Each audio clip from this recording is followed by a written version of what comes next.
welcome to another unboxing video from theplayersaid.com. My name's Alexander, and today we're taking a look at Red Storm, the air war over central Germany, 1987. So this is fictional World War III. This particular design is by Douglas Bush, but this uses the downtown system from Lee Brimmick and Wood. This is the latest title using this series, using the system. So there's Downtown, which is Hanoi, air war over Hanoi, it's Vietnam. They also did Elusive Victory, which uses the same system, which is it's Suez Crisis, I believe, Arab-Israeli War. It's also, gosh, I forget now, but it's I think it's Suez Crisis, and I think it's the early 80s. Don't quote me on that. So this is the brand new one, just came out. From GMT. This is a heavy 2-inch box. There's a lot in here. These games are very dense. It's a 2-player game. This one says it has a 6 for solitaire suitability, which I'm going to be interested to look into that, because some of the other ones have like hidden information and a lot of planning about where you hide your SAM sites and spring traps and those kind of things. So I'll be interested to see how this actually works, so if it's reasonable. But I always love an air war game, especially one with great artwork on the front. So that's always a big draw for me. We have here two at least somewhat thematic 10-siders. You got a blue one for NATO forces and red one for Warsaw Pact as well. Bag o' bags. And we have a lot of paper. So the first thing, rules of play. This is 60 pages. This isn't a joke of a rule book. This looks like a lot of indices, which is nice. Campaign victory. There's a lot of stuff. Oh, nice. Full solitaire rules. Ooh, okay. So there is a full solitaire system. That's a first. That's very exciting. I think the other games had kind of fudged ones. Or like third-party ones that had made some scenarios stuff for it. So that's actually very exciting that they've done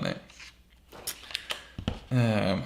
There's a lot of stuff in here though. To the front, scenarios, ground target. This is a lot of rules. This is not a game that doesn't have small uptake. So that's a hefty rulebook. This is going to have some time investment into learning this one.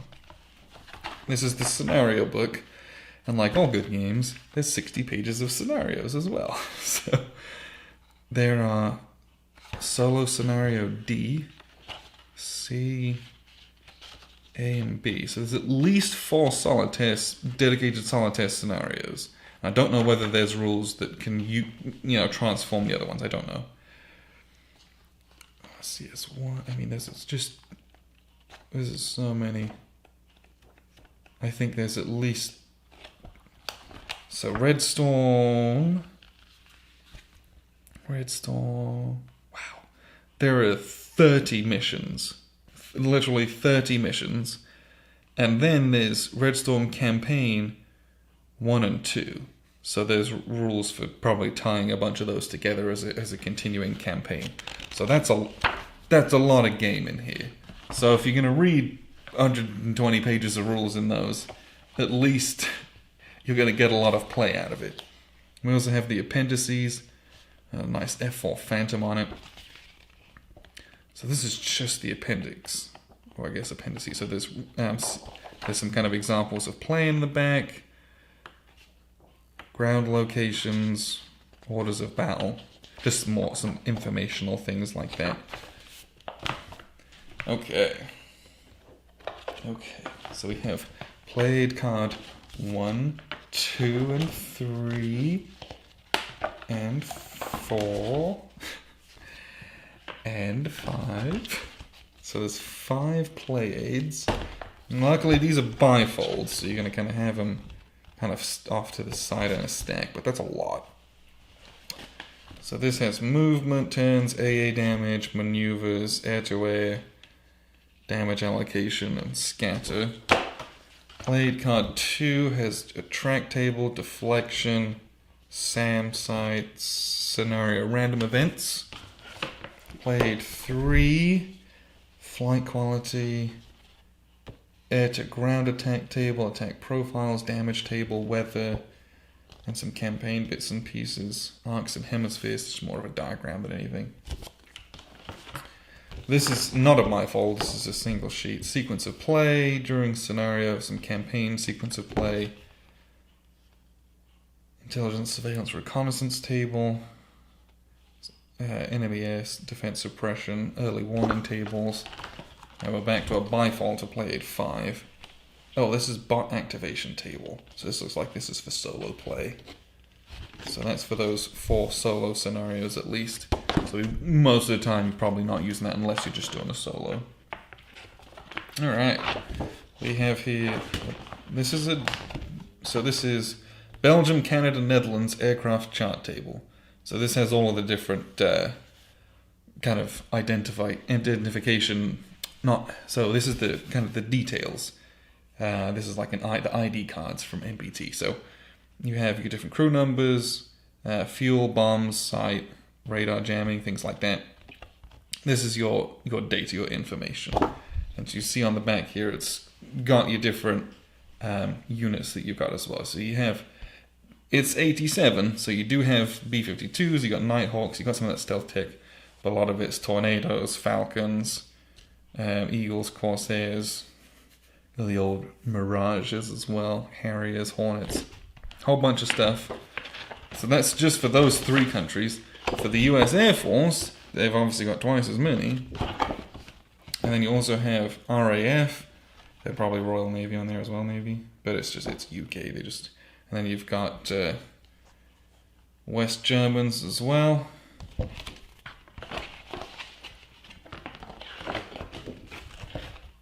And then we've got USSR, and then you've got Aussies as well. A lot of this is, this is a lot of Russians.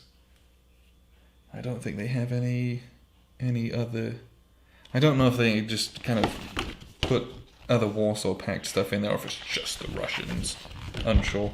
But all the different various Yaks, MiGs, and you see 25 Frogger as well. So this is a lot of information, and the rest of it is counter sheets and then maps, I think. So have a half counter sheet here with some informational counters, and here we have our first sheet of kind of planes. So I believe we had the USSR ones here, and you can see here, if you've never played these games, it tells you this is the Yak 28, and there's a whole bunch of them, and these are just different identification names for them, so you can differentiate what they are. And they also have these suits on them, which are used for tracking. There was the tracking table that refers to all those. So these, you can see there's no information on them like you would see in other hex encounter games. That's what those huge reference charts are for. These, you just put these out on the board, move them around. You refer to those player aid cards to say, oh, I've got 3 bombs, or this is how much attack I do, that kind of stuff. Here's ground defenses.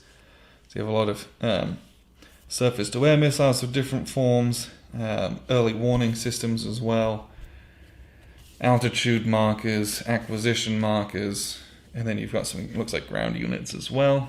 So probably you'll have ground invasion, and some of your targets are going to bomb these mechanized and armored columns and echelons.